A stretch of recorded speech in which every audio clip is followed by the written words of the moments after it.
समस्त को स्वागत जनाऊँगी आज भिडियो आलोचना को। आज भिडियो रे प्राच्य साहित्य तत्वर रस रीति एवं गुण संपर्क रे किछि प्रश्न उत्तर आलोचना करिवा। प्रथम प्रश्न हेउछि साहित्य रे रसर प्राधान्य प्रथमे किए उपलब्धि करिथिले। Option A Vishwanath Kaviraj, option B Bharat Muni, option C Mammat Bhatt, option D Panditraj Jagannath. साहित्य रे रसर प्राधान्य प्रथमे किए उपलब्धि करिथिले। सठिक उत्तर हेबो ऑप्शन बी भरत मुनि। परवर्ती प्रश्न ऐतिहासिक दृष्टिकोण काहाकू रस संप्रदायर प्रथम स्रष्टा बोली कुहा जाइथाय। Option A Nandikeshwar, option B Bharat Muni, option C Vishwanath Kaviraj, option D Dhananjay. सठिक उत्तर ऑप्शन ए नंदिकेश्वर। परवर्ती प्रश्न साहित्य दर्पण ग्रंथर स्रष्टा किए। विश्वनाथ कविराज, आचार्य कुंतक, बामन, खेमेन्द्र। साहित्य दर्पण ग्रंथर स्रष्टा किए। सठिक उत्तर हेबो ऑप्शन ए विश्वनाथ कविराज। परवर्ती प्रश्न रस्यते इति रसः एहा काहांक उक्ति। ऑप्शन रे अछि भरत मुनि, विश्वनाथ कविराज, दंडी, बामन। रस्यते इति रस एहा काहांक उक्ति। सठिक उत्तर हेबो ऑप्शन बी विश्वनाथ कविराज। परवर्ती प्रश्न अत्राह रस इति क पदार्थ आस्वाद्यतात् उक्तिर प्रणेता किए। भरत मुनि, मम्मट, दंडी, भामह। सठिक उत्तर हेबो ऑप्शन ए भरत मुनि। परवर्ती प्रश्न विभावनुभाव संचार भाव संयोगात् रस निष्पत्ति उक्तिर प्रणेता किए। ऑप्शन रे अछि विश्वनाथ कविराज, भामह, भरत मुनि, पंडित गंगाधर। विभावनुभाव संचार भाव संयोगात् रस निष्पत्ति उक्तिर प्रणेता किए। सठिक उत्तर ऑप्शन सी भरत मुनि। परवर्ती प्रश्न स्थायी भाव केते प्रकारर। ऑप्शन रे अछि 8, 9, 10, 11। स्थायी भाव केते प्रकारर। सठिक उत्तर हेबो ऑप्शन बी 9 प्रकारर। परवर्ती प्रश्न विभत्स रसर स्थायी भावटी कौन। भय, विस्मय, जुगुप्सा, क्रोध। विभत्स रसर स्थायी भावटी कौन।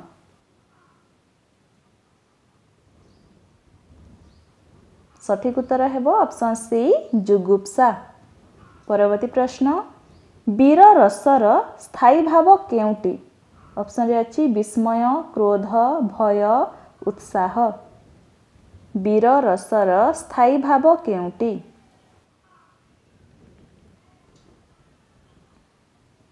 सठिक उत्तर हेबो ऑप्शन डी उत्साह।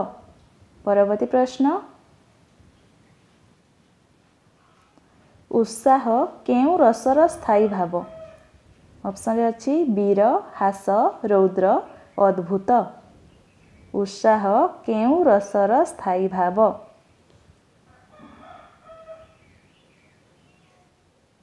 सठिक उत्तर हेबो ऑप्शन ए वीर रस।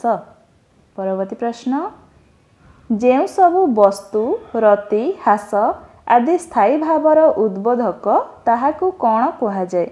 ऑप्शन रे अछि विभाव, अनुभाव, आलंबन विभाव, उद्दीपन विभाव। जेउ सबु वस्तु रति हास आदि स्थायी भावर उद्बोधक ताहाकू कौन कुहा जाए। सठिक उत्तर ऑप्शन ए विभाव। परवर्ती प्रश्न नायक नायिका रसकू उद्दीपन करिवारे जिए सहायक होइथाए सेमानंकू कौन कुहा जाए। अनुभाव, उद्दीपन विभाव, आलम्बन विभाव विभाव।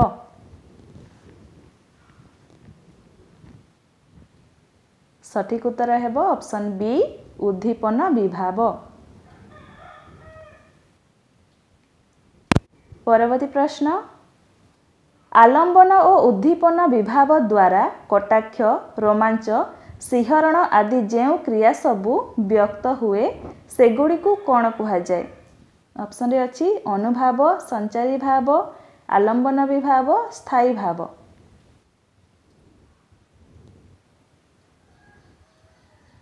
सठिक उत्तर हेब ऑप्शन ए अनुभाव। परवर्ती प्रश्न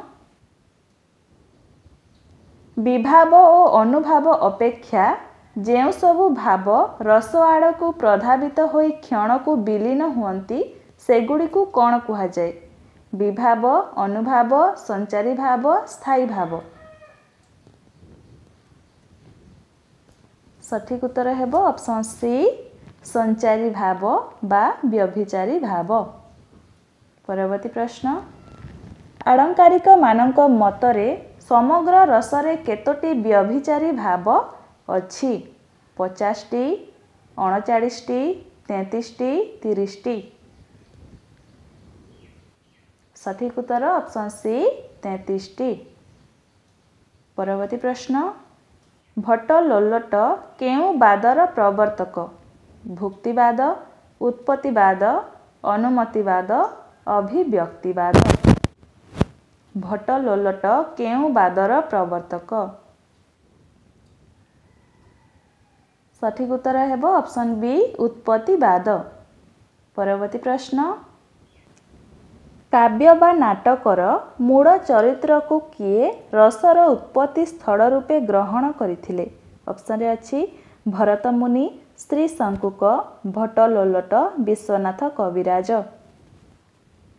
काव्य बा नाटकर मूल चरित्र को किए रसर उत्पत्ति स्थल रूपे ग्रहण करथिले। सठिक उत्तर ऑप्शन सी भट्ट लोल्लट। परवर्ती प्रश्न श्री शंकुक केउ बादर संस्थापक अनुमतिवाद भुक्तिवाद उत्पत्तिवाद ए ओ बी। श्री शंकुक केउ बादर संस्थापक। सठिक उत्तर ऑप्शन ए अनुमतिवाद। भरतंक रस सूत्रर संजोग शब्दटी को श्री शंकुक केउ अर्थरे ग्रहण करिसंती। ऑप्शन रे अछि निष्पत्ति अनुमाप्य अनुमापक अनुमति व्यंग व्यंजक। भरतंक रस सूत्रर संजोग शब्दटी को श्री शंकुक केउ अर्थरे ग्रहण करिसंती।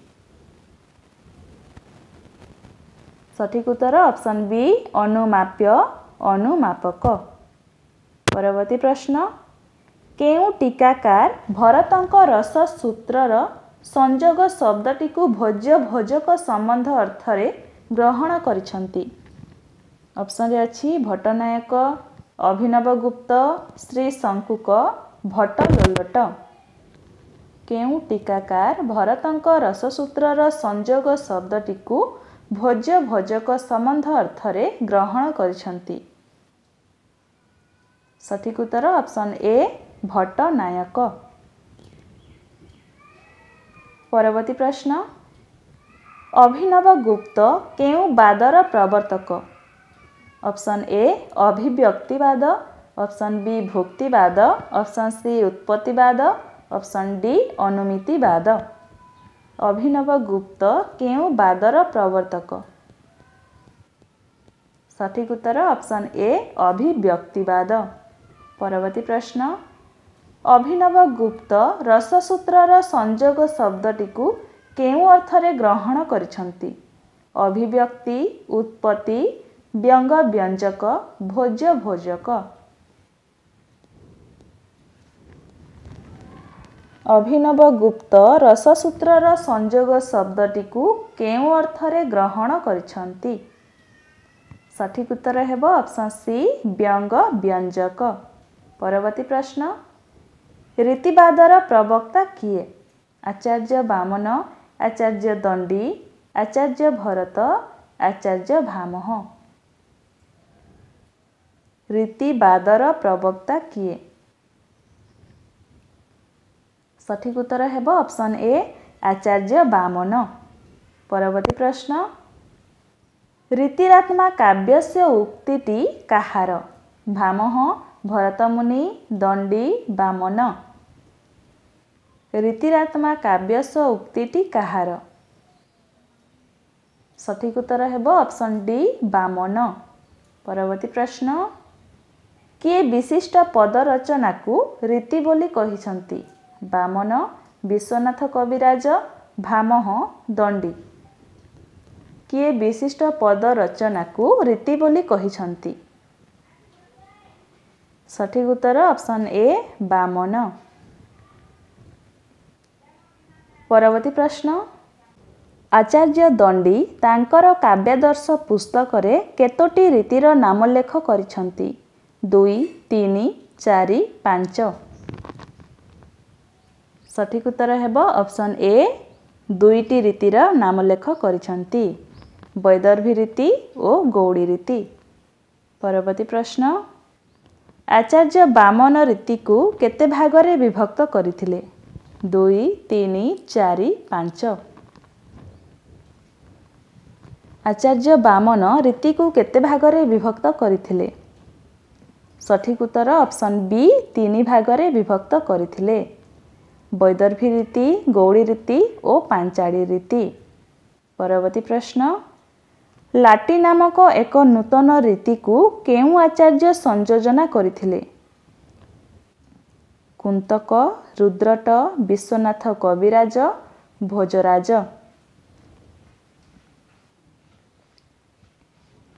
ଲାଟି ନାମକ ଏକ ନୂତନ ରୀତିକୁ କେଉଁ ଆଚାର୍ଯ୍ୟ ସଂଯୋଜନା କରିଥିଲେ?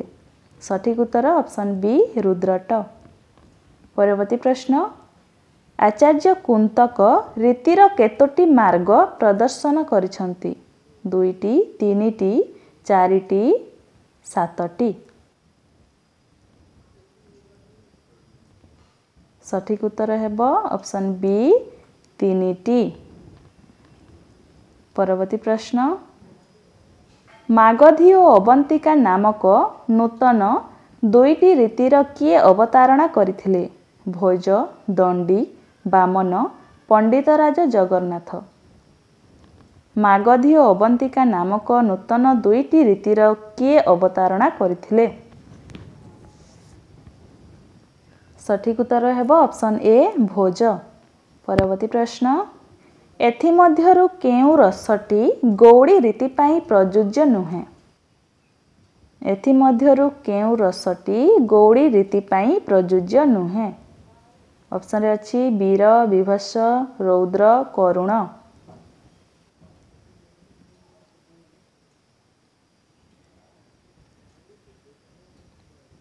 ସଠିକ ଉତ୍ତର ହେବ ଅପସନ୍ ଡି କରୁଣ ରସ। ପରବର୍ତ୍ତୀ ପ୍ରଶ୍ନ ବୈଦର୍ଭୀ ଏବଂ ଗୌଡ଼ି ରୀତି ପାଇଁ ଅଭିପ୍ରେତ ଥିବା ବର୍ଣ୍ଣଗୁଡ଼ିକ ବ୍ୟତୀତ ଅବଶିଷ୍ଟ ବର୍ଣ୍ଣଯୁକ୍ତ 5 ବା 6 ପଦ ବିଶିଷ୍ଟ ସମାସ ଦ୍ୱାରା ସଂଶ୍ଳିଷ୍ଟ ରଚନାକୁ କେଉଁ ରୀତି କୁହାଯାଏ? ଅପସନ୍ରେ ଅଛି ବୈଦର୍ଭୀ, ଗୌଡ଼ି, ପାଞ୍ଚାଳୀ, ଲାଟି। ସଠିକ ଉତ୍ତର ହେବ ଅପସନ୍ ସି ପାଞ୍ଚାଳୀ ରୀତି। ପରବର୍ତ୍ତୀ ପ୍ରଶ୍ନ ଭରତମୁନି ଗୁଣକୁ କେତେ ଭାଗରେ ବିଭକ୍ତ କରିଛନ୍ତି? 8, 9, 10, 11। ଭରତମୁନି ଗୁଣକୁ କେତେ ଭାଗରେ ବିଭକ୍ତ କରିଛନ୍ତି? ସଠିକ ଉତ୍ତର ହେବ ଅପସନ୍ ସି 10 ଭାଗରେ ବିଭକ୍ତ କରିଛନ୍ତି। ପରବର୍ତ୍ତୀ ପ୍ରଶ୍ନ କିଏ ଗୁଣକୁ ମୁଖ୍ୟତଃ ଶବ୍ଦଗୁଣ ଓ ଅର୍ଥଗୁଣ ଭାବରେ 2 ଶ୍ରେଣୀରେ ବିଭକ୍ତ କରିଛନ୍ତି?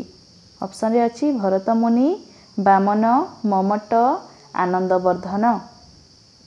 କିଏ ଗୁଣକୁ ମୁଖ୍ୟତଃ ଶବ୍ଦଗୁଣ ଓ ଅର୍ଥଗୁଣ ଭାବରେ 2 ଶ୍ରେଣୀରେ ବିଭକ୍ତ କରିଛନ୍ତି? ସଠିକ ଉତ୍ତର ଅପସନ୍ ବି ବାମନ।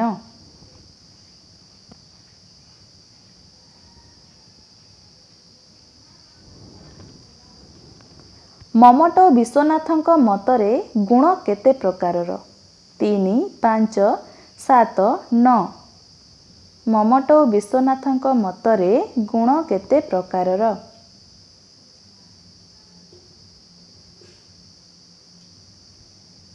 ସଠିକ୍ ଉତ୍ତର ହେବ ଅପସନ୍ ଏ 3 ମାଧୁର୍ଯ୍ୟ ଗୁଣ, ଓଜ ଗୁଣ ଏବଂ ପ୍ରସାଦ ଗୁଣ। ପରବର୍ତ୍ତୀ ପ୍ରଶ୍ନ ନିମ୍ନୋକ୍ତ ମଧ୍ୟରୁ କେଉଁଟି ଗୌଡ଼ି ରୀତି ପାଇଁ ଆବଶ୍ୟକ ନୁହେଁ? ନିମ୍ନୋକ୍ତ ମଧ୍ୟରୁ କେଉଁଟି ଗୌଡ଼ି ରୀତି ପାଇଁ ଆବଶ୍ୟକ ନୁହେଁ? ଅପସନ୍ ଏ ଦୀର୍ଘ ଆଡ଼ମ୍ବରପୂର୍ଣ୍ଣ ବାକ୍ୟ ବିନ୍ୟାସ, ଅପସନ୍ ବି ସମାସର ବହୁଳ ବ୍ୟବହାର, ଅପସନ୍ ସି ବୀର ବିଭତ୍ସ ଏବଂ ରୌଦ୍ର ରସ ପାଇଁ ଅଭିପ୍ରେତ, ଅପସନ୍ ଡି ମାଧୁର୍ଯ୍ୟ ବ୍ୟଞ୍ଜକ ବର୍ଣ୍ଣ।